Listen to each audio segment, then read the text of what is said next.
اللہ تبارک و تعالیٰ کے ساتھ انسان کا جو رشتہ ہے اس میں انسان کی کچھ کمزوریاں آڑے آتی ہیں، گناہ ہو جاتے ہیں، غلطیاں ہو جاتی ہیں۔ ان غلطیوں کے بعد اپنے رب کریم کے ساتھ اپنے تعلق کو مضبوط کرنے کے لیے اللہ رسول نے جو ہمیں وظیفہ دیا ہے اس کو استغفار کہتے ہیں۔ استغفار ویسے اس کا لغوی معنی تو ڈھانپنا ہوتا ہے، یہ غفر سے بنا ہے، لیکن اس کے اصطلاحی معنی یہ ہے کہ جو گناہ انسان سے ماضی میں ہو جائے ان سے معافی چاہنے کا نام استغفار ہے۔ کچھ لوگ توبہ اور استغفار کا لفظ اکٹھا بولتے ہیں، لیکن توبہ کا معنی ہوتا ہے آئندہ گناہ نہ کرنے کا وعدہ کرنا، اور استغفار کا معنی ہوتا ہے پچھلے گناہوں سے اللہ کے حضور معافی مانگنا۔ اگرچہ مفہوم کے لحاظ سے یہ ہم معنی ہی بنتے ہیں، لیکن ان کا جو اصطلاحی مفہوم ہے وہ یہ ہے کہ جب آپ پچھلے گناہوں سے معافی مانگ رہے ہوتے ہیں تو اس کو استغفار کہتے ہیں۔ اللہ تعالیٰ نے اس استغفار کو بڑا پسند فرمایا، بڑا پسند فرمایا، اور یہ استغفار کے جملے مالی کو اتنے پسند آئے کہ اللہ نے نبی پاک علیہ السلام کو بھی حکم دیا، کہا محبوب آپ بھی میری بارگاہ میں استغفار کریں۔ اگرچہ حضور کا استغفار اس معنی میں نہیں ہے، بلکہ نبی پاک کا استغفار تو بلندی درجات کا معاملہ ہے، چونکہ استغفار خود ایک عبادت ہے، تو یہ عبادت کرنے کا اللہ نے اپنے محبوب کو بھی ارشاد فرمایا۔ جب فتح مکہ ہوئی تو فرمایا اذا جاء نصر اللہ والفتح، جب اللہ کی مدد آئی تو پھر فتح نصیب ہوئی، ورأیت الناس يدخلون فی دین اللہ افواجا، تو پھر آپ دیکھیں گے لوگوں کو، لوگ فوجوں کی فوجیں دین میں داخل ہو رہے ہیں۔ لوگ پہلے ایک ایک دو دو کر کے آیا کرتے تھے، تو اب فوجوں کی فوجیں آ رہی ہیں، تو یا اللہ ہم کیا کریں؟ تو رب کریم نے فرمایا محبوب فسبح بحمد ربک واستغفر، اپنے رب کے لیے حمد کرو، تسبیح پڑھو اور استغفار کرو۔ کیا کرو؟ استغفار، معافی مانگو، اس کے حضور آہذاری کرو، استغفار کرو۔ مانا یہ ہوا کہ جب تو غلطی ہو جائے پھر بھی استغفار کرو، جب اللہ زیادہ نعمتیں دے پھر بھی استغفار کرو۔ ہمارے ہاں یہ ہوتا ہے کہ جب تو کوئی نقصان ہوتا ہے تو وہ اللہ کی طرف سے ہوتا ہے، نقصان ہو جائے تو کہتے ہیں اللہ کی مرضی تھی، اور فائدہ ہو جائے تو کہتے ہیں میں نے محنت ہی بڑی کی تھی، میری جدوجہد بڑی تھی۔ ایک بچہ ایک دفعہ میرے پاس کہیں انٹرویو کے لیے جا رہا تھا، تو دعا کرانے آیا، کہنے لگا میں نے وہاں جانا ہے، دعا کیجیے گا اللہ تعالیٰ کامیابی دے۔ میں نے دعا کی، کچھ اس کو پڑھنے کو بتایا، لیکن کامیاب نہ ہو سکا، لوٹ آیا۔ تو میں نے پوچھا کہ کیا بنا؟ کہنے لگا حضرت صاحب بس اللہ کی مرضی تھی، اللہ کی مرضی تھی۔ پھر ایک دفعہ گیا تو انہوں نے کہا اللہ کی مرضی تھی۔ تیسری دفعہ گیا، کامیاب ہو گیا۔ تو بھئی اب کیا بنا؟ کہنے لگا جی جب میں داخل ہوا تو اس نے جاتے ہی مجھ سے پوچھا سب سے پہلا سوال یہ کہ تمہیں جنرل نالج کی بھی کچھ معلومات ہے یا شعبے کے آدمی ہو؟ تو میں نے کہا جناب پوچھیے۔ تو انہوں نے پاکستان کا حدود اربہ پوچھا، تو میں نے فٹافٹ بتا دیا۔ پھر انہوں نے مجھ سے پوچھا کہ یہ جو مینار پاکستان ہے اس کی تجویز کس شخص نے دی تھی؟ تو میں نے فٹافٹ اس کا بھی نام بتا دیا۔ پھر شارٹ ہینڈ کے ایک دو سوالات اس نے کیے تو وہ بھی میں نے بتا دیے، تو الحمدللہ کامیاب ہو گیا۔ میں نے کہا بیٹے جب تو ناکام ہوا تھا تو اللہ کی مرضی تھی، اور کامیاب ہوا ہے تو میں لگا دیے، اب اللہ کی مرضی کدھر گئی؟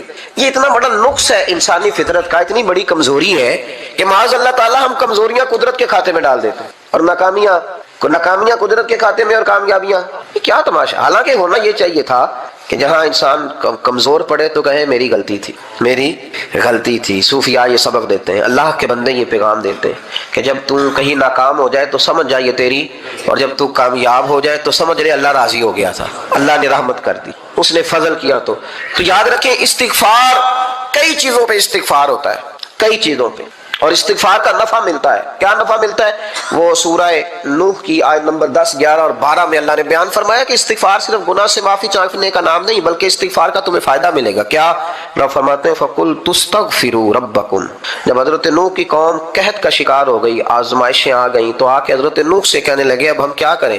تو کیا کہا حضرت نوح نے؟ فرمایا فَقُلْ تُسْتَغْفِرُوا رَبَّكُمْ، آپ نے فرمایا اپنے رب سے استغفار کرو، اپنے رب سے۔ انہوں نے قحط کی بات کی، انہوں نے کہا کہ کھیتیاں اجڑ گئی ہیں، بارش نہیں ہو رہی، قحط کی بات کی۔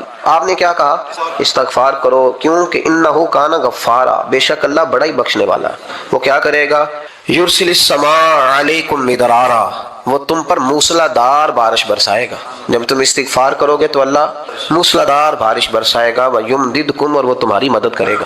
استغفار کرنے والے کی اللہ کیسے مدد کرے گا؟ بِأَمْوَالٍ وَبَنِينَ، تمہیں مال بھی عطا کرے گا اور بیٹے بھی عطا کرے گا، بارش بھی دے گا استغفار کرنے والے کو، اور مال اور اولاد سے اس کی مدد بھی کرے گا۔ وَيَجْعَلْ لَكُمْ جَنَّةٍ وَيَجْعَلْ لَكُمْ أَنْهَارًا، اللہ تمہیں جنت بھی عطا کرے گا اور تمہیں نہریں بھی عطا فرمائے گا، تمہارے لیے جنت بھی بنائے گا، انہار بھی بنائے گا۔ توبہ کا، استغفار کا تمہیں یہ فائدہ ملے گا۔ ایک استغفار ہمارے بزرگوں نے وہ لکھا ہے کہ جب انسان کو اللہ نعمتیں دیتا ہے تو پھر رب کا حکم ہے کہ اس پر شکر بھی کرے، نعمتوں پر اللہ کا